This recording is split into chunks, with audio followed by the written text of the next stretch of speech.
So for our first item, Sara Duterte quits Bongbong Marcos's cabinet. Nag-resign na si Vice President Sara Duterte bilang Department of Education Secretary, Vice Chairperson ng NTF-ELCAC, Mhm. at syempre, miyembro ng gabinete ni Bongbong Marcos. Thoughts?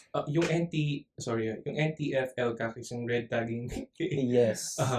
office, right? Okay. Well, first, I don't think may loss sa part ng Department of Education. Totoo. Agreed. So, mas maganda na merong pumalit sa kanya na mas equipped. Let's just say that. Totoo. And sana yung NTF-LCAC ay Mawala ma-abolish na. Totoo.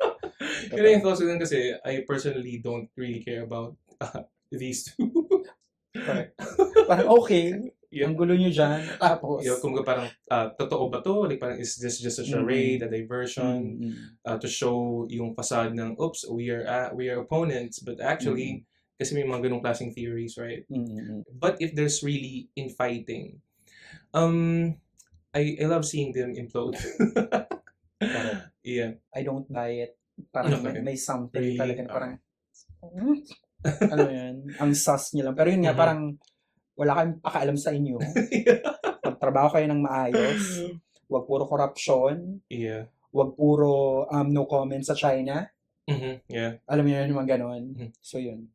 Yeah, we don't really care about you guys. We just want you to leave your post. Totoo, parang lumayas kayo dyan. Yun lang. Alam mo yun. Yeah, and sana hindi ma-sidetrack yung mga kapwa Pilipino natin.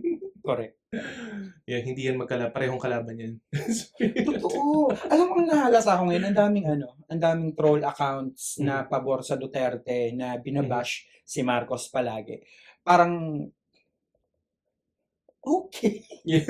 Parang, alam mo yun, Parang this is the same parang mechanism, parang campaign. totoo. Wala kaming lulugaran, alam mo yun? Parang wala kaming kakampihan sa inyo kasi alam namin may something dyan. Huwag tayo maglokohan. Alam mo yun? Parang umayos kayo. True. Ang rating ko dito ay random kasi hindi ko naman kailangan ng ganitong klaseng balita. And hindi rin kailangan ng mga Pilipino.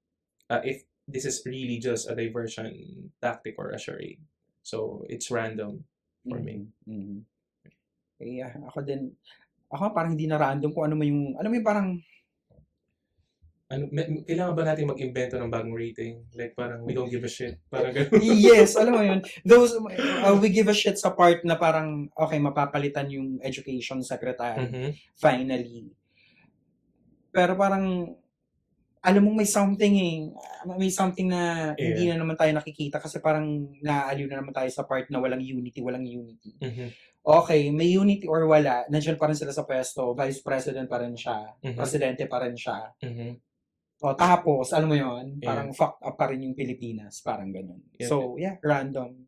And yung allies nila sa Senate ay majority. So, parang wala namang impactong nangyayari. Correct.